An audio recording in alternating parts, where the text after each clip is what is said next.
How to clone a Discord server. Want to copy your server's layout, channels, roles, but start fresh without the clutter? In today's quick tutorial, I will show you exactly how to clone a Discord server step by step. Let's duplicate the magic. First things first, open the Discord app or use discord.com in your browser and log in. Select the server you want to clone from the icons on the left. Click the green plus button on the left panel. Choose Create My Own. This is where your clone version will go. Give your server a new name like backup or copy of the server name. Then click Create. You now have a blank canvas. Here is the key part. Discord doesn't have a one-click clone option, but you can recreate roles.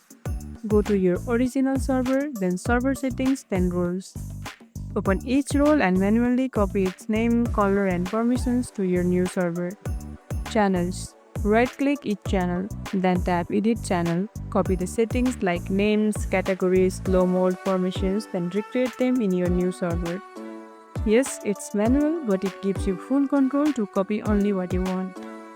And that's how you clone a Discord server, manually or with bots. If you found this tutorial helpful, don't forget to like this video, subscribe, and tap the bell icon so you never miss an update. See you in the next one.